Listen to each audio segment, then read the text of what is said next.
खरी मुहूर्त रोवली ते मी 2004ला पहिल्यांदा आमदार झालो आणि आदरणीय विलासरावजी देशमुख साहेब राज्याचे मुख्यमंत्री होते. त्या काळामध्ये विलासरावजी देशमुख साहेबांनी पहिल्यांदा भरीव असा निधी दिला. माझ्या माहितीप्रमाणे 5-5.5 कोटी रुपयाचा निधी त्या काळामध्ये दिला. मधल्या काळामध्ये दुर्दैवानं माळेगावला कोणीही निधी दिला नाही. 2014ला मी परत आमदार झालो आणि राज्याचे विद्यमान आणि तत्कालीन मुख्यमंत्री आदरणीय देवेंद्र फडणवीस साहेब यांनी 7.5 कोटी रुपयाचा निधी दिला. त्या मधल्या काळाच्या नंतर परत कोणी दिला नाही.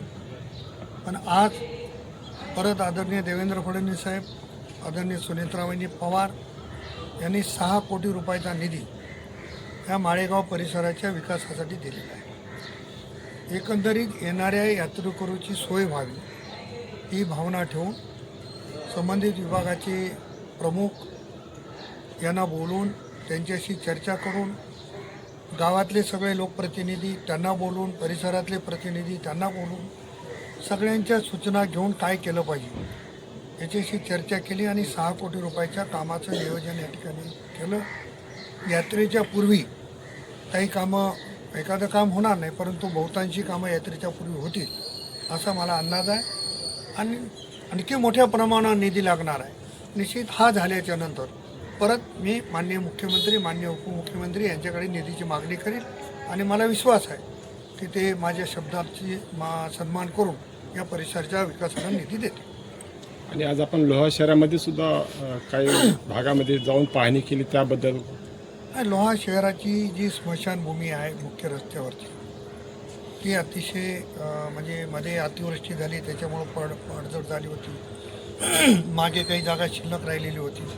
पण आमच्या डोक्यामध्ये कल्पना आली, मला नगराध्यक्ष त्यांचे सर्व सहकारी बोलले की ती स्मशानभूमी चांगली झाली पाहिजे.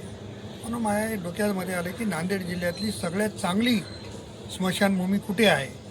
जसं आपण आता लोह्यामध्ये बौद्धविहार बांधतोय, जिल्ह्यामधलं सगळ्यात मोठं बौद्धविहार कुठं आहे तर लोह्यामध्ये.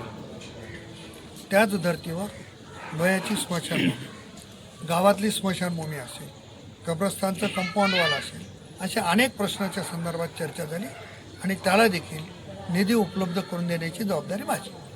साहेब, आता आपण म्हणालात की खूप आणि मोठं नेतृत्व होतं आणि त्यांचा विचार होता. मी बारामती पाहिली आणि माझ्यासुद्धा परिसराचा विकास मी बारामतीच्या धर्तीवर करणार आहे. आपण येता येता म्हणालात की त्यांनी सहज त्या ठिकाणी एखादं काम चालू असेल तर याच्यावर पाणी बरोबर आहे की नाही इतक्यापासून ते बारीक लक्ष देत होते. तर त्या धर्तीवरच भूमिका तशी आहे. मी दादांची बरोबरी करू शकणार नाही, पण दादांचा एक कार्यकर्ता म्हणून त्यांनी जे चांगले मार्ग दाखवले तो जाण्याचा प्रयत्न माझा निश्चित आहे. मी गेले अनेक दिवस झालं लोह्यामध्ये आपण बघितलं असेल की कधीच कोणते लोकप्रतिनिधी फिरले नसतील, पण मी स्वतः जातो बघतो.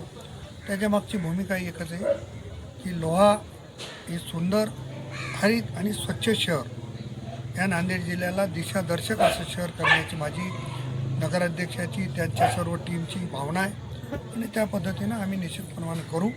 तेवढ्यासाठीचा हा प्रयत्न आहे. ही गोष्ट खरी आहे की दादा एखाद्या दौऱ्यावर जायचे तर 6 वाजता सकाळी कामाची पाहणी करायला जायचे.